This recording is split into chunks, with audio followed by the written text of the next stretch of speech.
ですね、私の言葉の中で面白いねというのがあって、もう散々皆さんにお聞かせしましたね。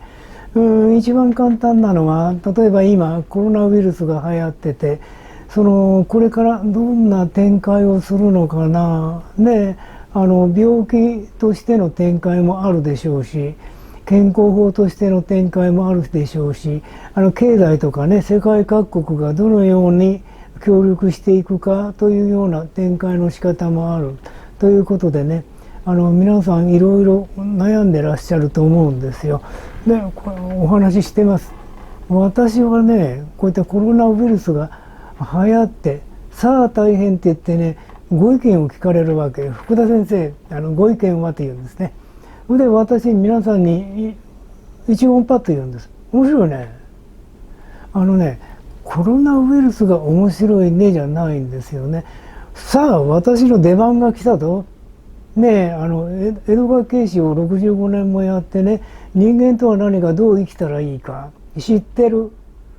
知ってる。そのことに皆さんのお役に立てるな。これ、福田らしくお役に立ちたいな。で、面白いねなんです。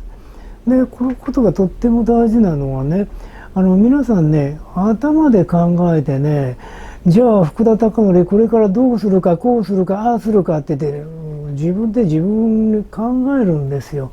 で、私実は考えないんです。面白いね。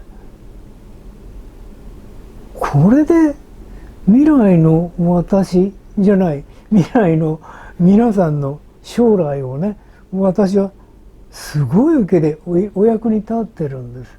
面白いね。で、面白いんじゃないですかね。ですから、こういうことは、例えば、私は、皆さんにとっても私自身は好かれてると思いますね。とってもお会いすると喜んでいただけるんで、それはいいんだけどね、喜んでいただけない方がいらっしゃるの。まあ、ヘンチクリンなね、おじいちゃんだろうなと思うんじゃないですかね。でも私はそういった時に、それなりの反応をなさるわけですよね、そういった人が。やっぱりね、面白いねっていうの。この人のお役に立ちたい。今、間違って言いました。お役に立ってます。だから面白いね。立ちたいはダメなんですよ。立ちたいはまだ立ってないから。お役に立ってる。で、嬉しいね。で、実はその人のお役に立ったんですね。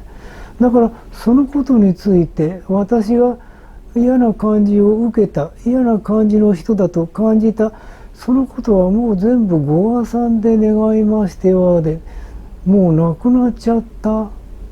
これね、今度の本では特にそろばんって言ってるんですけどね。まあ、皆さんそろばんってご存知でしょうね。私はあんまりこうね、最近そろばんなんかあんまり触ったことはないんだけど、小学校入りましたら触りましたね。そろばんの時間がありましてね。で、そろばんっていうのを大体知ってる。大体知ってる。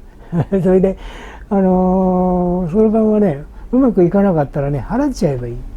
これをガシャッとやればいいんですね。それでガシャッとやって、5の段を上げるという表現をするんですけど、それが私が言う、うまくいかなかったことに対する面白いねなんです。うまくいかなかったことはガチャ、もう、で、なくなっちゃった、うまくいかないのない。そうです、5の段を上げればいいんですね。シャーッと上げればいい。そうしたら、目的はっきりさせててね、もう一番簡単なのは、私はここにいながら世界中の人たちの心身を健康にしている人間なんでね、お役に立ってるな、嬉しいな、とこうやるということだね。で、これがもう一言と言うとね、人間ってどういう存在であるか、自分がなぜこうしてここに生きてるか、ということを知ってしまったら、誰でもできるし、誰でもやれるね。ただ、皆さんが、なかなかやれないのは、人を非難、批判、否定するということが、癖になってるだけかな。私が人を非難、批判、否定しないという意味じゃないんですよ。避難期間来てしまったらご破産で願いましてはって言って、福田貴則素晴らしい存在。このままで世界中の人たちの心身のお役に健康のお役に立ってるぞ。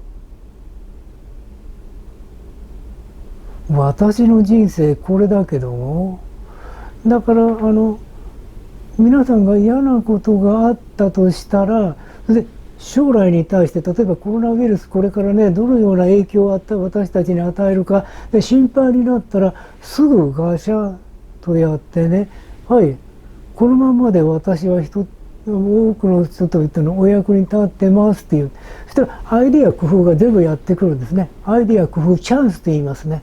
私の出番っていうのがどんどんやってくる。皆さんの出番がやってくる。その時にね、ケイシーのリーディング、自分が目的をはっきりさせてやるぞと言ってね、出番がやってきた時やらないのがいけない人生とこう言ってる。悪いって言うんじゃない。悪いって言うんじゃない。うまくいってないね。これだけのことでしょうかね。